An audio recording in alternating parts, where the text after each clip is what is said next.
ഈശോമിശിഹായിൽ പ്രിയപ്പെട്ടവരെ, നമുക്കിന്ന് 85-ാമത്തെ സങ്കീർത്തനം ധ്യാനിച്ചാലോ? സമാധാനത്തിൻ്റെ ചുംബനം എന്നുള്ള ഒരു സങ്കീർത്തന ഭാഗം. രക്ഷാകര സംഭവങ്ങളുടെ അനുസ്മരണവും എന്നാൽ ദൈവജനത്തിൻ്റെ വിലാപവുമൊക്കെ ഇതിൽ പ്രതിപാദിക്കുന്നുണ്ട്. ദൈവത്തിൻ്റെ കരുണ, ദൈവത്തിൻ്റെ സാന്നിധ്യം, ഇതൊക്കെ ജനം വിളിച്ച് അപേക്ഷിക്കുകയും അറിയിക്കുകയും ചെയ്യുന്നു. സിയോനിൽ വാഴുന്ന ദൈവത്തിൻ്റെ സാന്നിധ്യവും ദൈവത്തിൻ്റെ വിശ്വസ്ത സ്നേഹവും സങ്കീർത്തനത്തിൽ ഉടനീളം നിഴലിച്ച് കാണുന്നുണ്ട്. ദൈവം നൽകുന്ന രക്ഷ ഉടമ്പടിയുടെ ഫലമാണ് എന്ന് സങ്കീർത്തകൻ പറയുന്നു. ദൈവം നൽകുന്ന രക്ഷയെ ദേശം നൽകുന്ന വിളവിനോടാണ് ഇവിടെ സങ്കീർത്തകൻ സാദൃശ്യപ്പെടുത്തിയിരിക്കുക.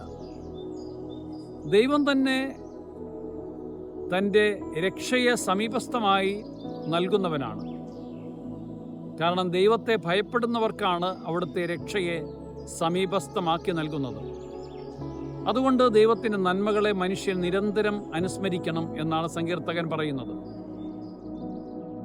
ആധുനിക മനുഷ്യൻ പുരാതനമായിട്ടുള്ള അവൻ്റെ ജ്ഞാനത്തിൽ നിന്നും മാറിക്കൊണ്ടിരിക്കുകയാണ് എന്നുള്ളതാണ് സത്യം. എന്നാൽ അവൻ ദൈവത്തിലേക്ക് തിരിച്ചു വരണം.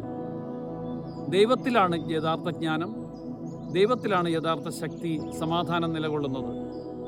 കർത്താവിനോട് പ്രാർത്ഥിക്കാം, ഈശോയെ, നീയാണ് ഞങ്ങളുടെ യഥാർത്ഥമായിട്ടുള്ള ജ്ഞാനം, യഥാർത്ഥമായിട്ടുള്ള ശക്തി, ഞങ്ങളുടെ ബലം. അങ്ങ് നൽകിയ എല്ലാ കാര്യങ്ങളും ഞങ്ങൾ ഓർക്കുന്നു. ഞങ്ങളുമായിട്ട് അങ്ങ് ഒരു ഉടമ്പടിയിൽ ഏർപ്പെട്ടിട്ടുണ്ടെന്ന് ഞങ്ങൾ നിരന്തരം ബോധ്യപ്പെടുത്തണം.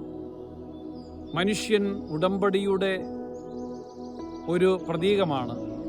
നമുക്കിന്നത്തെ ദിവസം ദൈവവുമായിട്ടുള്ള ഉടമ്പടിയെ ഓർക്കുകയും അനുസ്മരിക്കുകയും പ്രാർത്ഥിക്കുകയും ചെയ്യാം. നമ്മുടെ ജ്ഞാനത്തിലല്ല, മറിച്ച് ദൈവത്തിൻ്റെ ജ്ഞാനത്തിലും ശക്തിയിലും നമുക്ക് ആശ്രയിക്കാം. ദൈവം സമർത്ഥമായിട്ട് നമ്മളെ അനുഗ്രഹിക്കട്ടെ. ആമേൻ.